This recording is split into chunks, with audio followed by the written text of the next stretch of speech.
Apakah saat kencing harus jongkok? Ini juga sudah kita jawab tadi. Tentu afdaliyanya, tapi tidak berdosa kalau berdiri ya.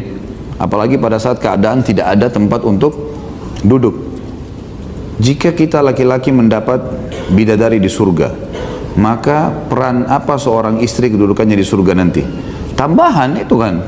Bidadari itu tambahan. Istri tetap akan bersama dengan kita selama memang tidak berpisah di dunia. Itu akan menjadi istri abadi di dunia dan di akhirat. Masalah bidadari itu tambahan pelayanan yang dikasih oleh Allah SWT kepada penghuni surga. Kisah Imam Bukhari ketika setiap mencantumkan hadis dalam kitab beliau, pasti sholat 2 rakaat dulu sebelum tersebut. Sholat apa itu Ustaz? Sholat tatawu namanya, sholat tambahan. Diistilahkan juga dalam istilah yang lain adalah nafilah, tambahan. Puasa, sholat, itu bisa antum kerjakan kapan saja kalau niatnya untuk Allah. Contoh misal, ada hadis Bukhari yang menjelaskan Nabi SAW pada saat pulang ke rumahnya satu pagi, satu hari, habis sholat, habis duduk di masjid, terbit matahari, pulang ke rumah. Lalu bertanya pada Aisyah, apakah engkau memiliki makanan, hai Aisyah? Kata Aisyah, tidak ada. Apa jawaban Nabi SAW?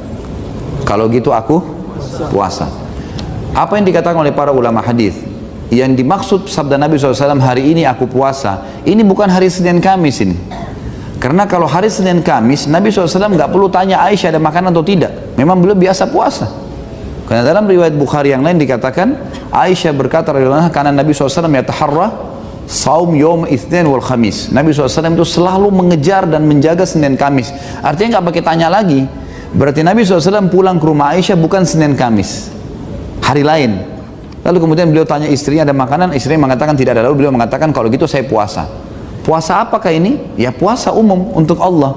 Namanya puasa tambahan.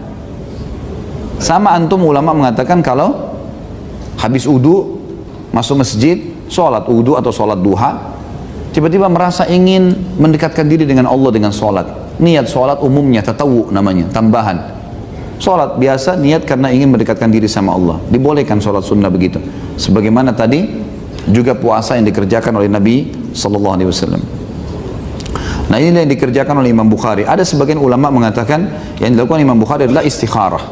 Adalah istikharah. Minta petunjuk kepada Allah agar hatinya tenang. Dan ini Allah alam yang lebih tepat sebenarnya. Apa hukumnya jika membersihkan dengan batu setelah buang air besar? Soalnya dalam hadis saya pernah baca penjelasan tersebut. Kan ada istinja, ada istijmar, kan gitu. Istinja menggunakan air, istijmar menggunakan benda kering, batu atau daun. Kalau sekarang mungkin masuk dalamnya tisu, kan gitu. Yang dianjurkan adalah istinja, menggunakan air, gitu kan. Selalu menggunakan air, karena air ini jelas alat untuk mensucikan diri kita dari najis. Kalau tidak ada air, baru kita pindah ke istijmar tadi, menggunakan batu atau daun. Dan dibolehkan menggabungkan keduanya. Setelah mencuci dengan air, kita melap lagi dengan batu yang kering atau daun atau sekarang tisu. Karena Allah Subhanahu wa taala memuji penduduk Kuba, Masjid Kuba. Di sekitarnya itu ada orang-orang yang beriman kepada Nabi SAW, sahabat-sahabat Nabi SAW, yang Allah mengatakan dalam Al-Quran, A'udzubillahi minasyaitonirrajim, la masjidun ussisa 'alat taqwa min awwal yawmin ahaqqu an taquma fihi rijalun yuhibbuna an yatatahharu. Al-ayah. Masjid yang paling layak kau berdiri di situ hai Muhammad, masjid yang pertama kali dibangun di asas ketakwaan, maksudnya Masjid Kuba. Di sekitarnya ada laki-laki yang suka sekali bersuci. Kata ulama tafsir riwayat Ibnu Abbas radhiyallahu anhuma, bahwasanya penduduk Kuba selalu menggabungkan antara istinja dengan istijmar. Mereka setelah cebok dengan air, mereka masih membersihkan lagi dengan batu, dan Allah memuji mereka dengan itu. Artinya boleh menggabungkan keduanya. Tapi kalau ada air, maka sudah mencukupi suci dengan batu, tidak usah lagi batu. Tapi tidak boleh batu kalau ada air, gitu. Jelas ya? Alhamdulillah. Bagaimana menurut Ustaz tentang amalia istishhadiyah? Ini teman-teman sekalian sama, bom bunuh diri maksudnya. Ya. Amalia istishhadiyah ini maksudnya orang bagaimana mencari mati syahid dengan proses tadi. Umumnya ini digunakan untuk orang-orang yang bom bunuh diri. Ini tidak boleh dalam syariat. Tidak boleh teman-teman sekalian. Membom diri berarti sama saja membunuh diri. Allah mengatakan dalam Al-Quran, A'udzubillahi minasyaitonirrajim, wala tuhliku anfusakum. Jangan kalian membunuh diri-diri kalian. Ya. Dan kita lihat proses-proses yang dilakukan di zaman Nabi SAW adalah mereka berperang, melawan. Nanti kalau tertusuk, terkena panah, baru dianggap mati. Kalau zaman sekarang kita bawa bom di medan perang, lempar ke musuh, kalau kita kena percikannya mati, baru mati syahid. Tapi bom diri, ini nggak bisa. Gitu kan? Pada saat terjadi perang Khaybar, baginda Nabi SAW sempat menemukan beberapa manjanik namanya. Manjanik itu teman-teman seperti kalau kita di zaman Belanda dulu ada meriam, ya. Ada beragam macam, ada yang dibakar dengan sumbu yang kayak meriam zaman dulu lah, kemudian dilemparkan. Ya, zaman dulu mereka sudah punya beberapa alat-alat besi, ya. Kadang-kadang diisi di dalamnya tumpukan-tumpukan batu yang besar. Ada juga jenis manjanik yang seperti alat yang dilepas dari tali yang diikat kuat atau karet, ya, ya. Kemudian dilemparlah batu itu dengan jarak jauh, gitu kan. Nah itu Nabi SAW temukan di benteng Khaybar. Ada manjanik besar, bisa manusia dilempar dari situ. Ada manjanik yang Nabi SAW sampai dapat di satu benteng Yahudi. Kan bentengnya mereka banyak, 9 atau 10 benteng. Waktu Nabi SAW menembus sampai 5 benteng, ada satu benteng itu penuh dengan senjata itu. Penuh, benteng yang luas penuh dengan manjanik ini. Dan ada di antara manjanik ini yang manusia bisa masuk di situ. Bisa ditaruh, bisa dilempar manusia itu. Gitu kan? Tapi subhanallah, tidak Nabi SAW suruh siapapun sahabat untuk dilempar dengan alat itu ke musuh supaya dia bisa, ya, melawan musuh. Sama kita sekarang membom diri lah gitu ya. Tidak disuruh. Ada sebagian di antara teman-teman ini memberikan, semoga Allah berikan hidayah, beristidlal bahwasanya pernah ada sahabat Nabi yang minta dilempar dirinya untuk masuk ke dalam benteng musuh, gitu kan. Tapi itu pada saat diminta dilempar ke dalam benteng musuh, beliau tidak dilempar untuk membunuh dirinya. Beliau pada saat dilempar karena melihat pintu gerbang musuh itu tidak terbuka-buka, gitu kan. Maka beliau minta agar dilempar ke atas benteng, lalu beliau memang berhasil. Setelah tiba di sana, beliau turun melawan orang-orang yang menjaga pintu gerbang sampai membuka pintu gerbang. Tapi bukan melempar di tumpukan musuh yang akhirnya musuh membacot-bacot atau membunuh mereka, enggak. Jadi harus difahamin, meletakkan dalil harus pada tempatnya. Yang dilakukan pun oleh teman-teman kita di Palestina pun, itu umumnya ulama menolak, umumnya. Cuma 1-2 orang yang ini pun belum dianggap sampai pada tingkat orang-orang yang boleh memberikan fatwa, karena bertolak belakang dengan umumnya ulama yang mengatakan tidak boleh kasus membom diri, teman-teman sekalian. Jadi lawanlah musuh, normal, gitu kan. Kemudian kalau terbunuh insya Allah dia dianggap mati syahid. Allahu a'lam. Apabila terjadi keraguan-raguan keluar suatu cairan dari kelamin saat dalam sholat, dan apa yang seharusnya dilakukan? Membatalkan sholat atau melanjutkannya? Itu was-was, syaitan, tidak usah diikuti. Tidak usah diikuti. Dan kita dalam Islam tidak usah terlalu berlebih-lebihan. Dalam arti kata gini, pada saat kita masuk kamar mandi tadi, kita sudah kencing, kita sudah salat batuk, kita sudah berusaha cebok dengan bersih, kemudian kita sholat. Syaitan bisik kita, kayaknya ada tetesan di celana kamu, kayaknya apa, tidak usah diikutin. A'udzubillahi minasyaitonirrajim. Nggak usah keluar sholat terus diperiksa. Nggak perlu, itu was-was. Karena kita tadi sudah ikhtiar maksimal.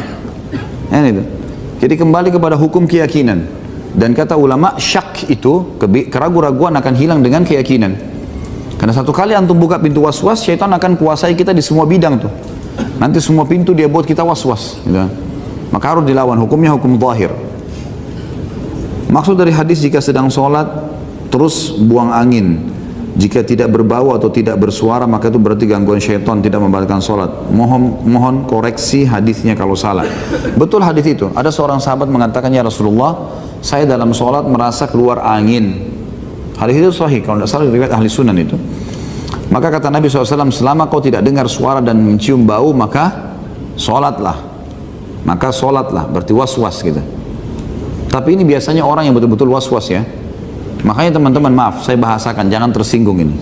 Usahakan untuk tidak terbiasa kentut. Ya. Karena gini, kalau kita terbiasa teman-teman membuang angin sembarangan, maaf bahasa saya ini, maka nanti antum akan lost tuh.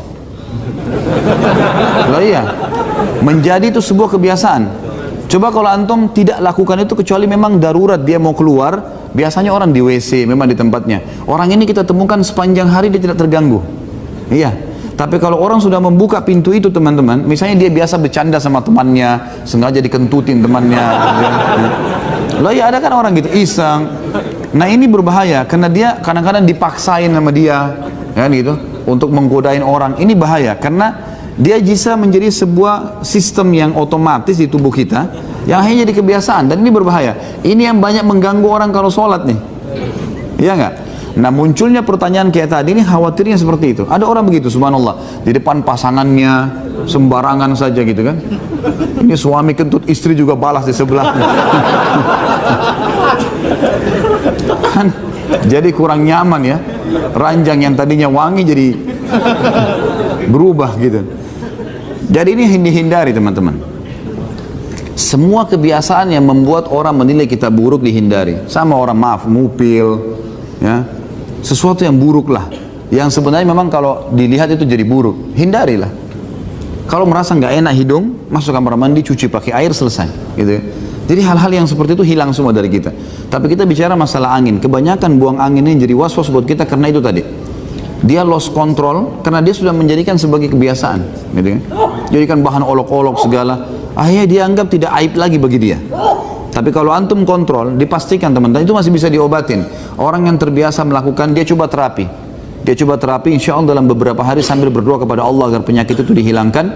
Dia hanya melepaskan angin itu kalau memang angin itu sudah mendesak mau keluar dan di tempatnya. Maka insya Allah tidak akan datang dalam sholatnya. Baik, dari hadis tadi menjelaskan tentang orang yang memang betul-betul dia mungkin tidak terbiasa, ya, tidak terbiasa dengan buang angin itu, tidak terbiasa kentut. Kemudian dia sholat, lalu dia merasa seakan-akan ada yang keluar. Ini yang kata Nabi SAW, kalau kau tidak cium bau, atau kamu tidak mendengarkan suara, berarti sholatmu dilanjutkan. Tapi kalau teman-teman memang sudah biasa dia buang angin, maka itu kemungkinan besar adalah angin, dan dia tahu bisa membedakan itu, maka semestinya dia batalkan sholatnya. Allahu a'lam. Jadi ini harus difahami hadis ini. Semoga Allah selalu melindungi Ustaz dan keluarga. Sama-sama, jazakallah khair. Bagaimana cara Nabi SAW bersuci dari hadas besar dan kecil pada saat beliau berperang? Ini tentu tidak ada riwayat khusus ya menjelaskan masalah ini. Tapi dalam arti kata, apakah ada perbedaan bersucinya Nabi SAW di perang atau di luar perang gitu? Kalau kancah peperangan lagi berkecamuk, umumnya nggak ada orang berpikir itu. Hah? Mana sempat berpikir kencing dan buang air besar? Tapi pada saat mungkin istirahat malam hari, yang disebutkan adalah Nabi SAW pernah sekali dalam satu peperangan, beliau batal uduk dan beliau beruduk lagi. Waktu beliau masuk di kemah karena telat, maka Abdurrahman ibn Auf radhiyallahu anhu sudah menjadi imam. Dan akhirnya Nabi SAW sholat di belakangnya, gitu kan? Waktu selesai salam, mereka melihat Nabi SAW di belakang, lalu mereka bertasbih, subhanallah gitu. Kata Nabi SAW, betul yang kalian lakukan. Artinya nggak usah tunggu saya kalau saya telat. Riwayat ini menjelaskan kalau Nabi SAW berarti lagi keluar menyelesaikan hajatnya, gitu kan? Tapi tidak dirincikan apakah itu buang air besar atau buang air kecil, dan tetap saja adab-adab syar'i sama berlaku. Bagaimana kebersihan dan wangi dijalani oleh perempuan saat di rumah dan saat di tengah-tengah masyarakat? Banyak akhwat yang anda jumpai di bus, angkot, tercium bau badannya sehingga kadang baunya menempel di baju ana. Apakah memang akhwat harus bau terkait bahwa seorang muslim harus wangi? Terima kasih Ustaz. Ini mungkin yang bertanya akhwat juga kali ya, tentunya. Kita bersangka baik, tentu bukan ikhwah. Kalau ikhwah ini perlu dicambuk ya. Sengaja mencari bau nempel dengan akhwat ini gimana? Baik, kita sangka baik, mungkin akhwat gitu. Tentu saja wangi-wangian dalam Islam dianjurkan sebagaimana saya bilang tadi. Tetapi beda antara wangi-wangian laki-laki dan wangi-wangian perempuan. Masya Allah. Nambah lagi Pak ya. Kata Nabi SAW dalam hadis, sebaik-baik parfum bagi laki-laki yang warnanya buram, baunya keras. Sebaik-baik parfum bagi perempuan yang warnanya terang, baunya lembut, gitu kan? Ini berhubungan dengan parfum, dan ini dipakai pada saat bersama dengan suami istri. Suami istri pada saat dengan mahram, mungkin ayah dan seterusnya, ini boleh dipakai tentunya. Kalau di tempat umum, maka dianjurkan yang dipakai adalah sesuatu yang berhubungan dengan perawatan saja, seperti hand body, mungkin roll on, mungkin body splash, yang berhubungan dengan mungkin minyak rambut, yang tidak menyengat, tidak ada keluar, gitu loh. Maka itu yang dibolehkan, Allah alam, yang saya tahu kalau di depan umum. Tapi kalau di depan pasangan, memang itu adalah menggunakan semua yang terbaik. Apakah kita harus berhati-hati menerima donor darah juga terkait dengan haramnya daging babi? Karena darah pendonor harus dicek untuk penyakit-penyakit tertentu, bukan apa yang dikonsumsi pendonornya. Terima kasih. Hafwan, ini materi minggu lalu. Tentu saja ya, alangkah baiknya kalau menerima donor darah, memang donor darah itu jelas dari sumber yang jelas gitu. Ulama membedakan antara menerima donor darah dan donor ASI. Dua-duanya boleh. Donor darah dianjurkan dari seorang muslim, donor darah, kecuali dalam keadaan darurat. Kalau memang kita tidak tahu apakah ini yang darahnya miliknya orang Nasrani atau orang kafir atau orang muslim, dan tidak ada lagi darah yang lain, kita kepepet akan kekurangan darah atau meninggal, maka boleh dipakai. Allahu alam, hukumnya hukum asal. Tapi kalau masih dapat darah muslim, maka dianjurkan untuk mengambil darah muslim, karena minimal jauh dari makanan-makanan dan minuman yang haram. Kalau ASI umum, boleh dari orang kafir, boleh dari orang beriman. Karena Nabi SAW pernah menyusui dari Halimah Sa'diyah dalam keadaan kufur, gitu kan? Jadi boleh saja kalau ASI. Bagaimana jika tetesan buang air kecil terkena celana dan pada saat itu ingin sholat, sedangkan pada saat itu tidak memiliki celana cadangan atau sarung? Sudah saya jelaskan ini. Dibersihkan tentu. Yang kita kira-kira di situ tetesan kencing, tinggal diambil air, dikucek saja. Insya Allah mudah gitu. Apa hukumnya buang angin atau buang air kecil saat mandi junub? Apakah setelah mandi junub keadaan kita sudah suci atau harus wudhu lagi? Tidak ada masalah. Orang kalau mandi junub atau mandi umumnya, kalau buang air kecil atau buang angin itu masih masuk dalam masalah pensucian. Tapi kalau yang dimaksud oleh petanya di sini, apakah pada saat mandi junub itu berarti kita sudah suci sehingga tidak perlu wudhu lagi untuk sholat? Maka ini ulama rincikan. Kalau seseorang mandi junub dan dia dipastikan pada saat mandi itu seluruh anggota tubuhnya kena, gitu kan? Maka umumnya jumhur ulama mengatakan dianggap dia sudah boleh sholat tanpa wudhu lagi. Asal hal-hal yang membatalkan wudhu dipastikan tidak terjadi, seperti menyentuh kemaluan secara langsung dengan tangan, seperti mengeluarkan air kencing tadi, air seni, atau mengeluarkan angin ataupun kotoran dari duburnya. Kalau ini tidak terjadi, maka berarti mandi junubnya sudah cukup menutupi wudhunya, gitu kan? Itu yang dimaksud. Nah, kalau orang sampai keluarkan angin misalnya, atau pastikan dia sudah mandi junub, ternyata air shower masih jalan dan dia mengeluarkan angin atau dia mengeluarkan air kencing, berarti dia harus wudhu otomatis. Karena tadi pembatal wudhu terjadi. Tapi saya bilang kalau tidak terjadi pembatal wudhu, berarti mandi junubnya sudah cukup untuk membuat dia sholat tanpa wudhu lagi. Allahu a'lam. Sudah Pak Yo ya, jangan ditambah lagi. Bagus. Bagus. Tapi di luar tema. Jangan, di luar tema jangan.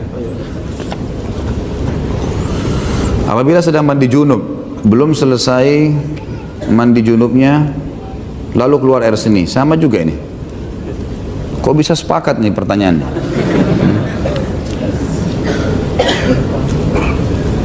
Ini juga sama.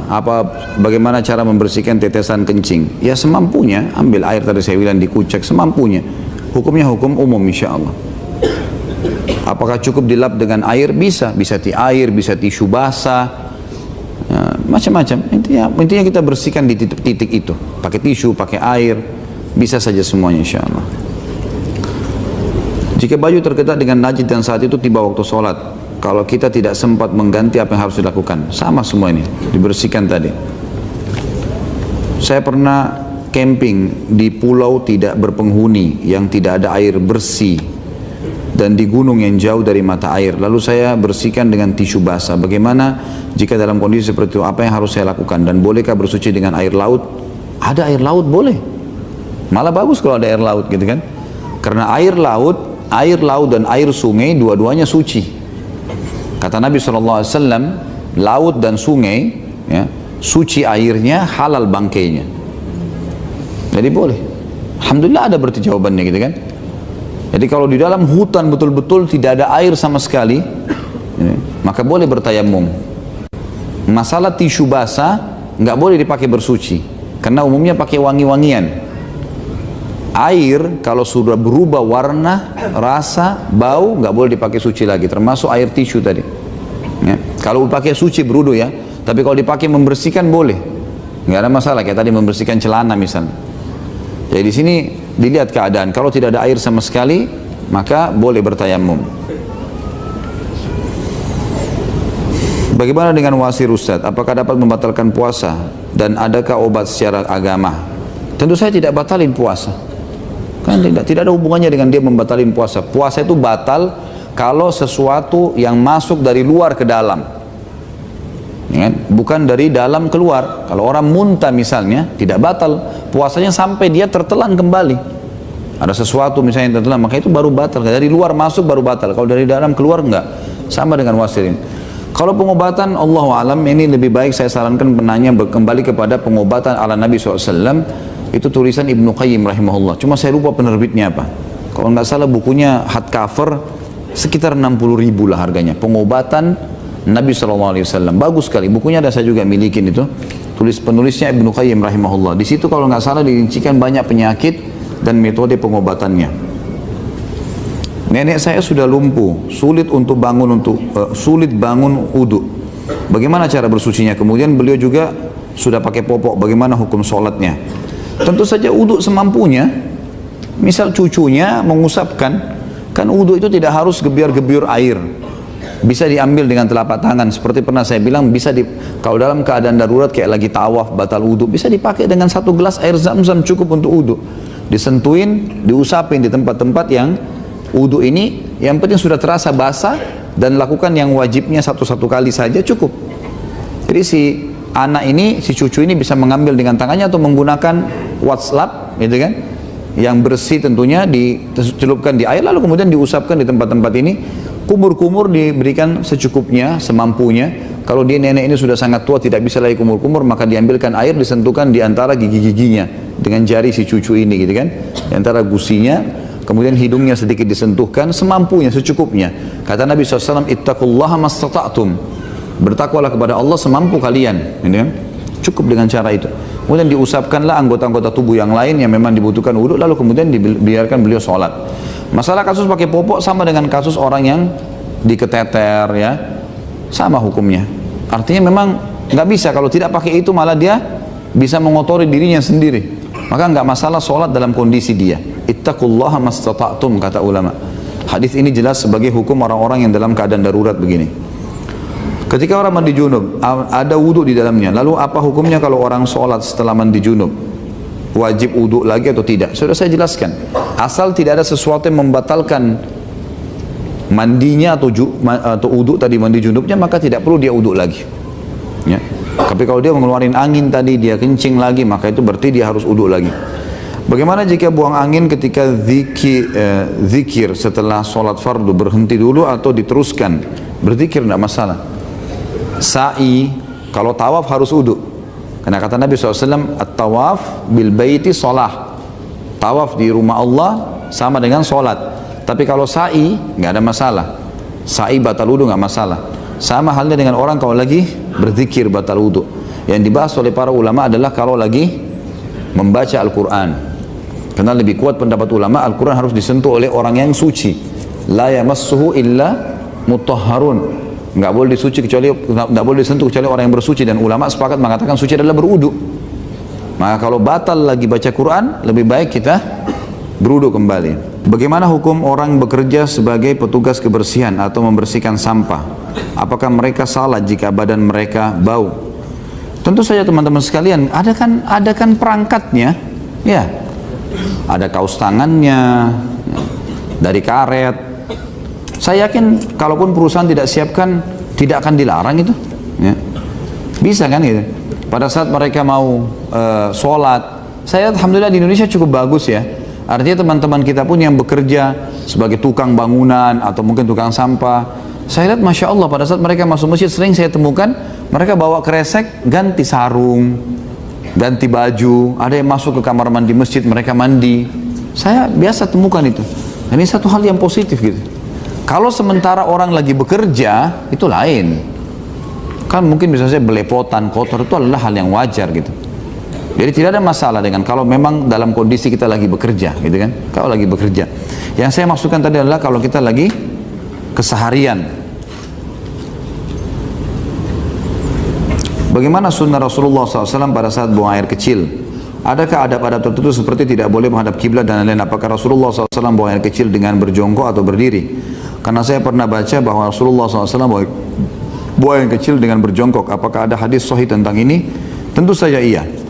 Adab-adab dalam buang air kecil adalah pertama tidak boleh menghadapi, sebenarnya buang air kecil dan buang air besar ya, dua-duanya. Kalau masuk dalam khala namanya, tempat membuang dua najis ini, Nabi SAW melarang kaum muslimin untuk menghadap atau membelakangi kiblat. Itu riwayat sahih. Yang kedua juga Nabi SAW menganjurkan agar laki-laki dan perempuan dua-duanya membuang ini kotoran ini sambil duduk ya. Dan Nabi SAW dikatakan, kalau apakah riwayat dikatakan Nabi berjongkok, saya belum tahu riwayat itu. Tapi riwayat yang Nabi SAW menyuruh untuk duduk ada. Menyuruh untuk duduk ada. Buang air besar atau buang air kecil. Laki-laki pun begitu. Tetapi ulama mengatakan perintah Nabi SAW dalam kencing sambil duduk, khusus masalah kencing ya. Kalau buang air besar otomatis orang harus duduk. Tetapi kalau buang air kecil, ini ulama membahas hadisnya karena tidak ada ancaman. Nabi SAW cuma mengatakan kalau kalian masuk di khala, tempat buang air kesal ini, kalian duduklah untuk menyelesaikan hajat. Di sini tidak ada ancaman. Kalau tidak ada ancaman berarti hukumnya bukan haram, ya. Hukumnya makruh. Kan sudah pernah saya bilang ya. Dari mana teman-teman tahu kalau ini adalah wajib atau ini adalah perbuatan haram misalnya? Dari adanya ancaman. Kita tahu sholat misalnya, dari mana kita tahu 5 waktu sholat wajib? Karena ada ancaman yang antara kami dan kekafiran adalah sholat sampai meninggalkan dia telah kafir. Ada ancaman kan? Ya. Dan kita tahu dari sini juga karena ada ancaman hukum berarti meninggalkan sholat haram. Hukum meninggalkan sholat haram. Berarti wajib dan haram kita bisa pahami dari adanya ancaman. Kita tahu dari mana dia sunnah atau dia hukumnya makruh. Sunnah adalah sesuatu yang diperintahkan, dimotivasi tapi tidak ada ancamannya. Siapa yang menjaga 12 rakaat sehari semalam, Allah akan bangunkan baginya istana di surga, gitu lah. Udah, berarti tidak ada ancaman. Yang berarti hukumnya sunnah. Makruh itu juga larangan-larangan yang tidak diikuti dengan ancaman. Seperti misalnya, janganlah kalian makan dan minum sambil berdiri. Begitu saja hadisnya. Nggak ada ancaman misalnya nanti kena laknatnya Allah, murkahnya Allah. Nah itu jadi haram tadi. Makanya makan dan minum berdiri adalah hukumnya makruh. Tapi untuk menjaga wara, hubungan kita dengan Allah yang maha mulia, maka kita semestinya tidak makan dan minum berdiri kecuali darurat sekali. Lebih baik kita cari tempat dulu dan duduk, gitu kan? Itu lebih sesuai dengan sunnah Nabi sallallahu alaihi wasallam. Apakah boleh minum kopi luwak? Bukankah kopi luwak itu dari kotoran luwak? Ini dirincikan teman-teman. Luwak itu kopi kan ya? Ya, apa namanya, luwak itu hewan semacam serigala ya, musang ya, musang. Memang hewan musang ini dia paling hobi dengan kopi yang wangi. Kenapa ada kopi luwak? Saya pernah baca bukunya, sejarahnya. Ternyata memang hewan ini dia mencari di pohon kopi itu, dan dia tahu dengan ciuman dia tahu ini kopi yang matang, yang bagus atau enggak. Maka dianggap oleh para pedagang kopi luwak ini, kalau luwak yang pilih, dia konsumsi dari sekian banyak biji kopi, maka berarti itu yang terbaik, gitu kan? Itu yang terbaik. Maka dianggap kalau sudah diambil oleh luwak, kemudian luwak keluarkan di kotorannya, maka dianggap itu tetap yang terbaik, gitu. Begitu bahasanya. Maaf kalau saya tidak minum kopi luwak. Kalau saya pribadi. Bukan masalah mahal, sudah lewat perut dan kotorannya hewan gitu. Ya. Tetapi ulama merincikan tentang masalah hal seperti ini. Sama di Indonesia juga ada durian gajah. Tahu nggak? Tahu.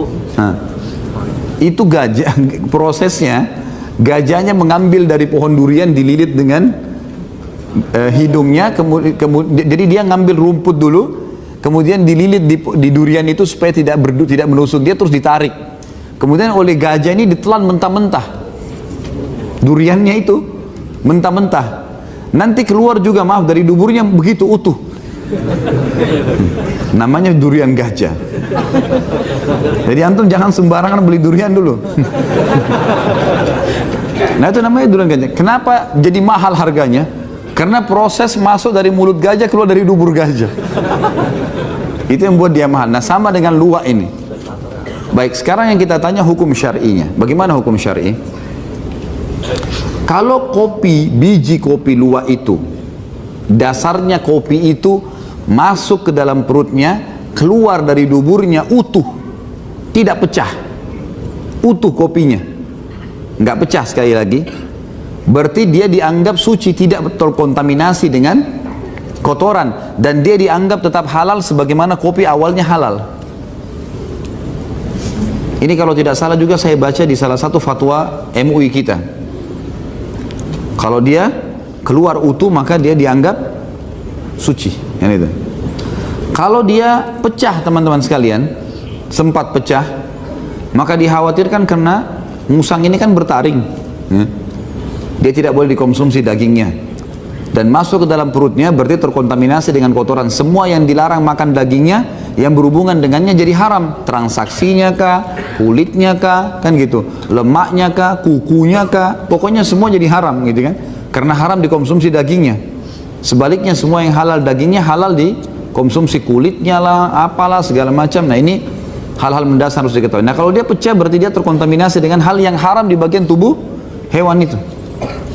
Dan ini sebenarnya butuh rincian betul-betul ya, artinya betul-betul harus dipastikan memang kopi itu betul-benar nggak, dia tidak pecah. Dan sekarang ini sebenarnya lebih mudah untuk memastikan, karena saya dapat informasi teman-teman pedagang kopi luwak ini memang sudah memelihara musang secara khusus, gitu kan? Kemudian mereka punya kebun kopi dan musang itu dilepaskan di situ. Jadi memang di dalam peternakan mereka. Jadi lebih mudah sebenarnya kalau betul-betul mau disampaikan hukum syariah, masalah pecah atau tidak pecah kopi itu. Tapi ini saran saya, jangan dipelintir apa-apa. Silahkan mau minum kopi luwak boleh, ya. Saya bilang dari awal gitu kan. Tapi kalau masih ada kopi lain, lebih baik. Ada apa harus masuk dulu ke perutnya luwak ini? Allahu alam ya. Ini jangan lagi bilang tidak boleh ya. Ini suka pelintir-pelintir macam-macam. Jika kita sudah selesai mandi junub, tapi tiba-tiba air mandi kita keluar lagi, apakah kita mengulangi mandi junubnya? Iya. Iya. Karena penyebab mandi junub mani.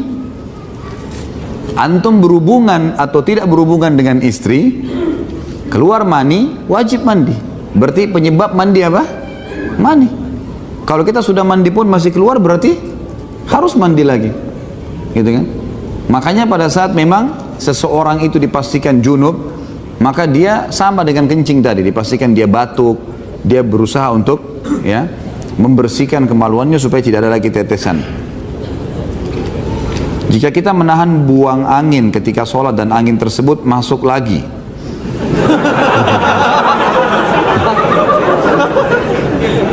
apakah sholat kita batal? Gitu. Sesuatu yang belum keluar dari tubuh kita masih dianggap bagian dari tubuh. Saya kasih contoh. Kan meminum darah haram ya, sudah kita bahas yang lalu kan? Tapi kalau gusi antum berdarah, kemudian ketelan, haram nggak? Kenapa tidak? Hah? Nah, sudah pintar. Karena belum keluar dari tubuh. Jadi kalau masih dalam mulut, ini masih dianggap bagian dari tubuh kita. Sama dengan angin tadi, belum keluar, antum merasa kayak masuk kembali kan? Nah itu berarti memang belum keluar, berarti bagian dari tubuh, gitu kan?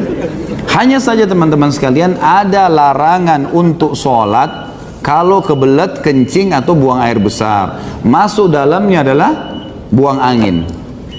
Kalau antum merasa nggak enak mau buang air itu, jangan sampai sholat, nggak boleh, ada larangan. Nabi SAW melarang seseorang muslim untuk sholat dengan menahan dua keburukan. Maksudnya buang air besar dan buang air Kecil. Allahu a'lam. Saya kira tadi nggak ada pertanyaan di bahasan ini. Rupanya banyak juga yang masalah kencing. Apa hukumnya membuang popok bayi dengan cara dibakar? Allahu a'lam ya masalah ini. Apakah memang itu harus dibakar gitu? Setahu saya cukup dibuang saja di sampah. Tapi kalau masalah hukum membakar popok bayi yang sudah kotor, Allahu a'lam, saya tidak tahu ini. Tapi umumnya mungkin karena kotoran, kalau memang peraturan pemerintah setempat memang dengan cara membakar yang dianggap itu adalah penyelesaian urusan sampah, itu Allahu a'lam, itu saya lihat tidak ada masalah. Tapi semestinya tidak dibahas ke situ ya, cukup dibuang di sampah dan selesai. Bagaimana hukumnya dengan wanita yang pakaiannya menyapu lantai di dalam toilet? Karena pada saat ini banyak sekali saya memperhatikan wanita yang pakaiannya menyapu lantai di dalam toilet ketika mereka ingin berwudu. Apakah sholat mereka nantinya sah? Hukumnya hukum zahir. Air yang tergenang teman-teman sekalian, selama tidak berubah warna, tidak berubah rasa, ya, dan tidak bau, maka berarti kembali kepada hukum asal, suci, ya. Hukumnya suci. Jadi masalah pakaian memang kaum wanita dianjurkan untuk menutupi mata kakinya. Sebagian ulama bahkan mengatakan kalau isbal, menutup mata kaki, haram bagi laki-laki, maka kalau perempuan malah hukumnya wajib karena masuk dalam aurat mereka. Bahkan ulama merincikan tentang masalah panjangnya, bolehkah melebihi telapak kaki? Ada yang mengatakan boleh sejengkal, boleh sesiku, ya, sehasta. Ini ada bahasan para ulama yang membolehkan masalah itu.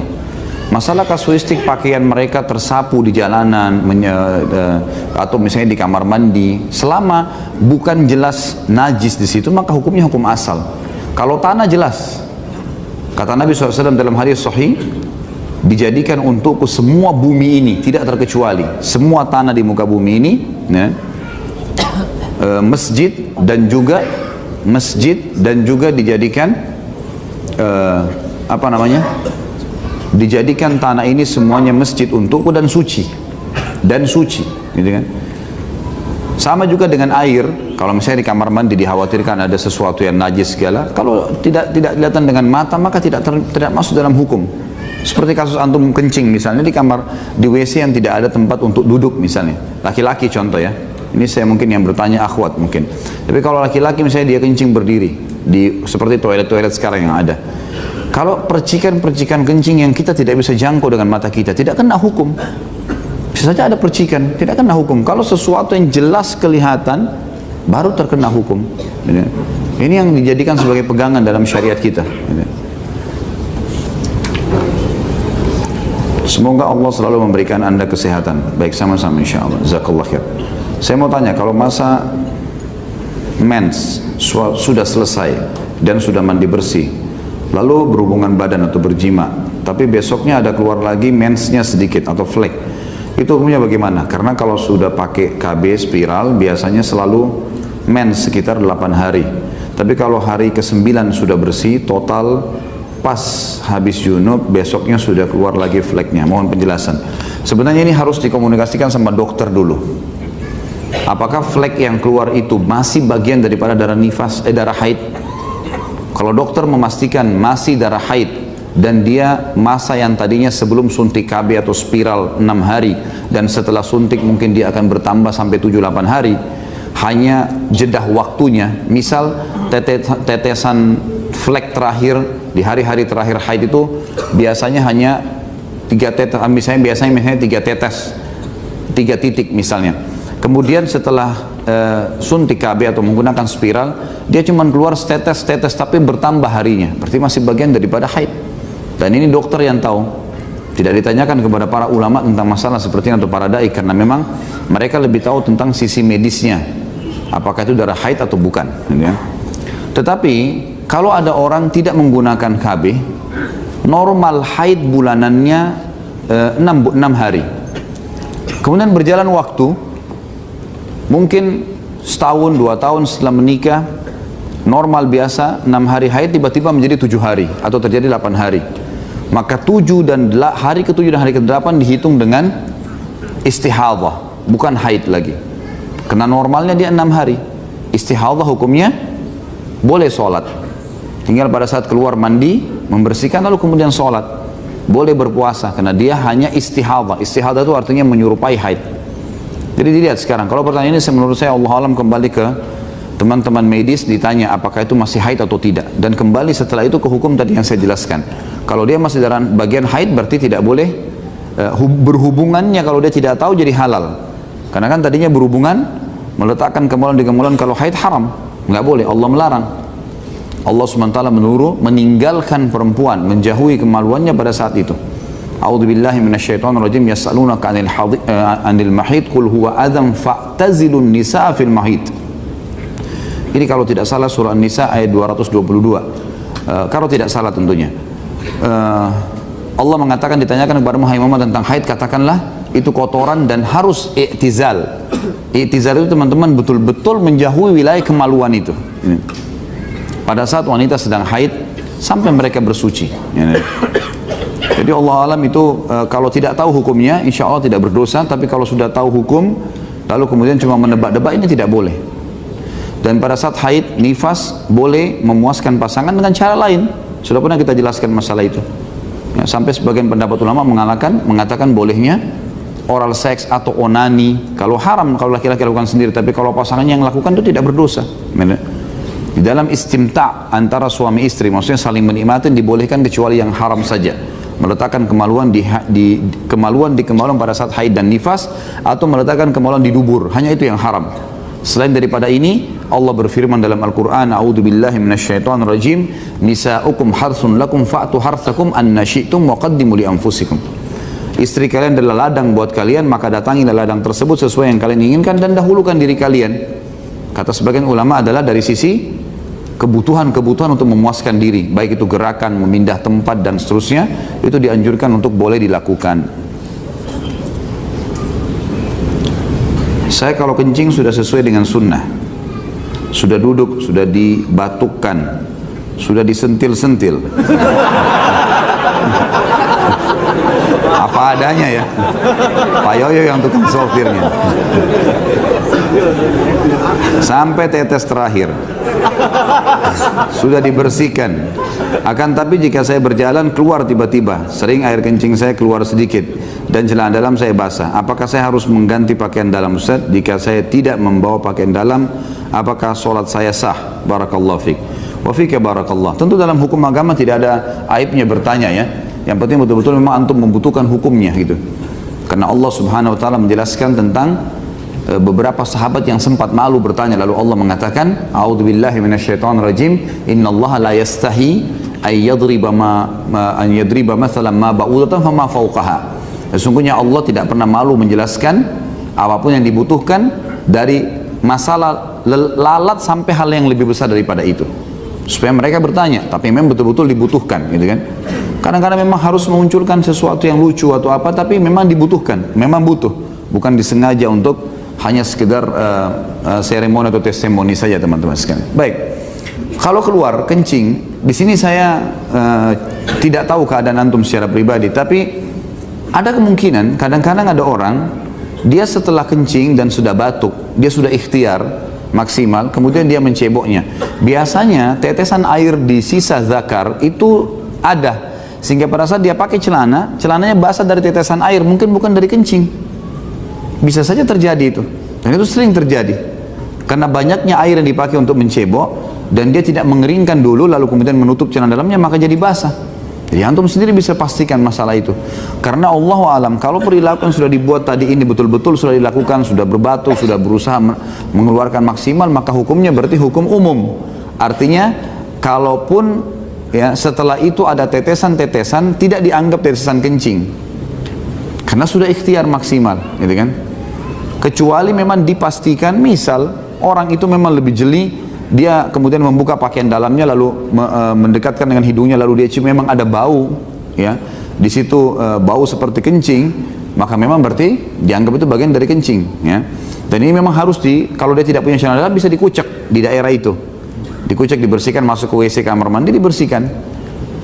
Kalau orang tidak bisa ngontrol, dalam arti kata di sini penyakit, dalam arti kata penyakit, maka tetesan yang datang setelah itu tidak membatalkan wudhunya. Seperti kasus orang diketeter misalnya, dia pakai alat, kadang-kadang dia nggak bisa ngontrol kencingnya, Tapi dia harus sholat kalau tiba waktu. Dia udah pastikan, dia sudah berusaha, sudah menganggap tidak ada kencing, kemudian dia sholat. Ternyata penyakit, tiba-tiba ngucur sendiri. Ini fatwa ulama adalah sah sholatnya. Karena yang dihitung adalah pada saat dia takbiratul ihram dalam keadaan suci. Pernah terjadi juga, Ali radhiyallahu anhu dalam sebuah riwayat dikatakan, beliau rajul madza. Madza ini laki-laki yang suka mudah keluar madhinya. Madhi kan keluar kalau orang terangsang. Maka ada orang yang madza, memang karena Allah memberikan kepada dia kelebihan, masalah biologis ini sangat kuat sehingga tersalurkan seperti itu, seringkali cepat madza. Nah, dia mengatakan, ya Rasulullah, saya ini rajul madza, saya ini orang yang suka keluar madhi walaupun tidak lihat perempuan. Jadi beliau kadang-kadang kalau lagi jalan, lagi apa, mungkin karena adanya kekuatan fisik yang berlebihan akhirnya membuat sering keluar madhi ini. Sebagian ulama mengatakan kemungkinan yang keluar dari Ali adalah madhi, karena ada istilah juga ya, ini biasa keluar kalau orang berlebihan dari sisi konsumsi makanan atau minuman, atau terlalu capek sekali, keluar juga mirip dengan madhi itu. Yang jelas Ali mengatakannya, Rasulullah bagaimana? Saya sudah wudu, saya cek keluar lagi, saya bersihin, ke masjid saya temukan ada lagi. Maka Nabi SAW membolehkan Ali sholat setelah itu, setelah membersihkan beberapa kali, ada masih keluar, maka bukan di kontrolnya dia, kalau dia ikutin terus maka tidak akan sholat gitu kan. Tapi ini masuk tanda kutip di masalah hal yang memang mungkin ya terjadi pada orang-orang tertentu saja. Nah, ini hukumnya berbeda. Saat sholat masuk rakaat kedua lalu tanpa sengaja buang angin, maka kembali berwudu, apakah sholatnya diteruskan atau diulang dari awal? Dari awal lah. Baiklah, karena pertanyaan. Jadi dari awal, beda dengan tawaf. Tawaf berbeda.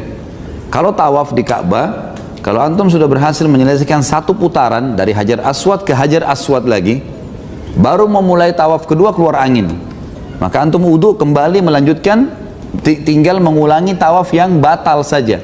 Misalnya tawaf kedua baru mulai 5 langkah sudah keluar angin, kembali ke Hajar Aswad mulai, tapi sudah dihitung tawaf yang kedua. Tawaf pertama dianggap sah, gitu kan? Ini kalau tawaf. Tapi kalau sholat tidak. Sholat memang sedikit batal, maka batal semuanya dan diulangi semuanya. Gitu ya. Ini sudah kita jelaskan apa bedanya mani sama madhi ya. Kalau madhi adalah keluar pada saat orang terangsang, kalau mani keluar pada saat klimaks. Dan perbedaannya memang ulama fikir rincikan dengan kentalnya dan warna gitu. Biasanya kalau mani lebih ke putih-putihan, kalau madhi itu lebih ke kuning-kuningan dan dia lebih cair gitu. Kalau madhi keluar, wajibnya cuma bersihkan dan wudu, madhi kalau orang terangsang. Kalau mani, maka dia wajib mandi junub, gitu kan? Kalau dia keluar madhi pada saat puasa karena berjumbuhan sama pasangannya, tidak batal puasanya. Tapi kalau dia keluar mani walaupun tidak biologis, batal puasanya. Jadi memang ada hukum-hukum syar'i di situ. Ada hukum-hukum syar'inya. Bagaimana kita seharusnya di saat sholat, tiba-tiba kita merasakan buang air kecil atau buang air besar, apakah kita harus menghentikan sholat? Kan sudah saya jelaskan tadi ya.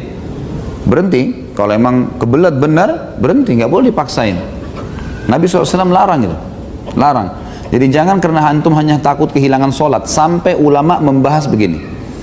Kalau ada orang hadir khutbah Jumat, di akhir khutbah Jumat, ini contoh kasus fikih ya, di akhir khutbah Jumat, dia merasa perutnya mules, harus buang air besar. Lalu kemudian dia ke WC, dia balik, Jumat sudah selesai. Berdosakah orang ini? Tidak berdosa. Ada uzur syar'i. Dan dia tinggal sholat duhur. Kalau dia mendapatkan rakaat pertama atau rakaat kedua imam Jumat pada saat masih ruku di rakaat kedua, maka dia tinggal niat sholat Jumat, ikut sholat Jumat. Dia tinggal imamnya kalau salam, kalau imamnya sudah sami Allah masih Allahu Akbar, ruku ya. Di rakaat kedua dia sempat takbir dan ruku, berarti dia mendapatkan Jumat dan dia dapat 1 rakaat, dia tinggal tambah 1 rakaat. Tapi kalau dia dapat imam di Jumat sudah sami Allahu liman hamida, artinya tidak mendapatkan 1 rakaat pun, sebelum takbir dia sudah niat sholatnya duhur, bukan lagi Jumat. Jadi dia sholat 4 rakaat. karena sudah tidak mendapatkan satu rakaat pun dari masalah Jumat itu, ya. Jadi seperti itu hukumnya, ya. Harus diambil secara zahir. Jadi hati-hati juga dengan niatnya tentu teman-teman sekalian, ya. Ini harus diberhentikan jadi sholatnya sebagaimana sudah saya jelaskan tadi. Saya bekerja di lapangan khususnya hutan. Saya sering kencing sambil berdiri dan saya membersihkan kemaluan dengan air mineral. Dan ketika saya lihat bagian bawah celana saya terkena air cebok tadi. Gimana sholat saya selama ini? Tentu saja kalau kita yakin itu adalah itu manfaatnya kencing sambil duduk, ya. Manfaatnya di situ. Kalau kencing sambil duduk kemudian cebok sampai selesai, dipastikan air ceboknya tidak akan kena celana. Tapi kalau sambil berdiri memang ini resikonya, gitu kan. Kalau antum pastikan itu adalah air cebok, nggak bisa, nggak sah sholatnya, harus dicuci. Celana yang kena itu harus dicuci, karena itu kan air bersin aja, kita tidak tahu yang mana tadi yang tercampur dengan kencing itu kan. Jangankan air bekas cebok teman-teman, air bekas wudu. Air bekas wudu, ini keran lagi jalan kita wudu, di bawahnya ada ember yang nampung. Air bekas bersuci tidak boleh dipakai bersuci lagi. Jadi air habis wudu, bekas wudu, suci, artinya bisa dipakai untuk siram tanaman segala. Tapi nggak boleh lagi untuk pakai wudu. Apalagi kalau terkena air bekas cebok, itu memang kotor. Maka semestinya harus dikucek celananya dan semampunya. Kita kucek semampunya. Sebelumnya saya mohon doanya untuk Pak Ade saya, Yeni Hajanto, yang sedang sakit dan dirawat. Semoga Allah sembuhkan insya Allah, dan seluruh kaum muslimin yang sedang sakit. Apakah menangis saat sholat bisa batalkan wudhu? Jawabannya tidak sama sekali. Nggak ada hubungannya. Para salaful ummah menangis pada saat mereka sholat. Ya, Abu Bakar itu terkenal, setiap sholat begitu terlintas ayat apapun menyentuh langsung nangis. Dan itu sudah kebiasaan. Sampai dapat julukan Rajul Bakka, laki-laki yang suka sekali menangis. Umar bin Khattab setiap sholat malam pasti menangis, sampai di dua garis matanya itu ada garis warna hitam karena seringnya ngalir air mata lagi sholat. Jadi nggak ada hubungannya membatalkan sholat.